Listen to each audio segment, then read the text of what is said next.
So here's another problem that we have to review through. For this problem, we're using a dependent source. Previously, we've done problems with independent sources where this is an independent source. You have every single time the source equals the same output. So dependent sources, however, depend on something else in the circuit or in the equation or a different source or a different resistor, something. They're not the same every time. So for this, we're going to try to solve here for V0, the voltage over the 3 ohm resistor. And then we're going to try to prove that our solution is correct by using the power in equals power out, conservation of power.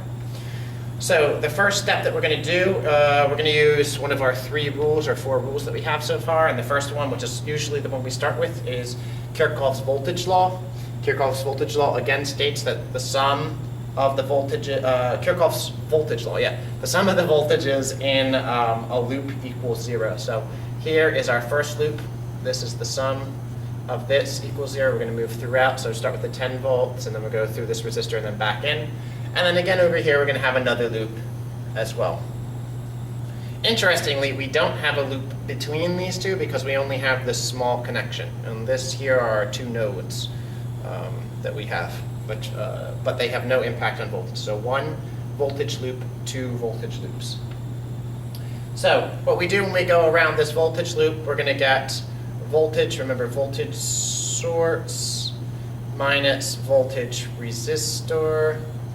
Go around there, there's the voltage resistor, back to the source equals 0. So this is going to be a simple one.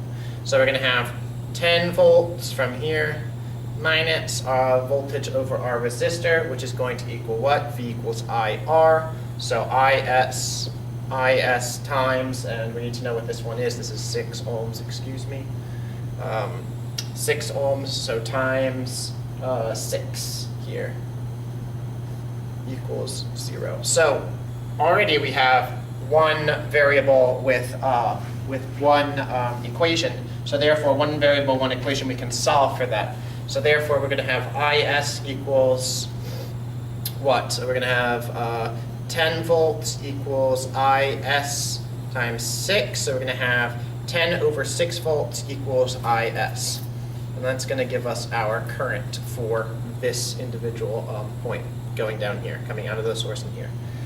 So then what we have, we're going to leave it there for this. Now we're going to grab our I0 over here. And I0 is a little more interesting to calculate for us. So we start out with 3IS, so we're going in this loop again. So voltage of the source minus the voltage of resistor, and we're going to have another voltage of the resistor to subtract down as well. So we're going to have 3IS as our first source, this IS minus, we're going to have 2 ohms I0, so 2 I0. And now we're going to have, again, 3 ohms in the same I0 because we're still in the same kind of bit. There's no branching happening. So minus 3 times I0 equals 0.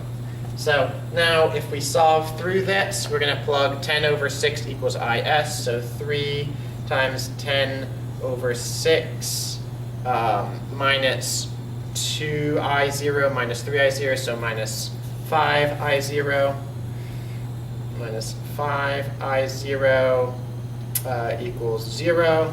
And so when we solve that out for I0, we're going to get I0 equals 1 amp.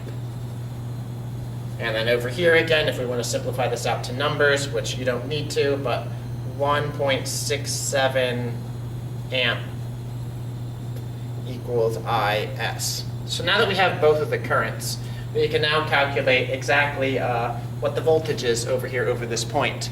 So if we go back to this point over here, we're going to look down. We're going to go to V0 is going to equal IR.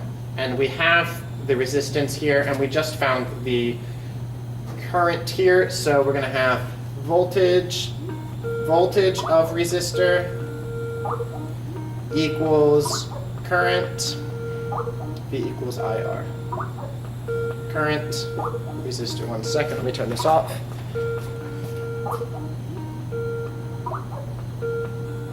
Sorry about that. So we have our V resistor equals IR. We have already that this is 3 ohms. We have that this equals 1. So the voltage over this resistor is going to equal the 1 amp times 3 ohms equals 3 volts.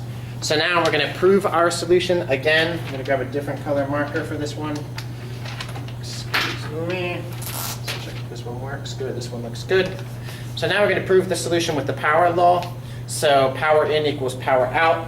We have power by the independent end equals, I'm going to have what? Power equals 10. Yeah, let's just leave it there now. We're going to check this Skype fast.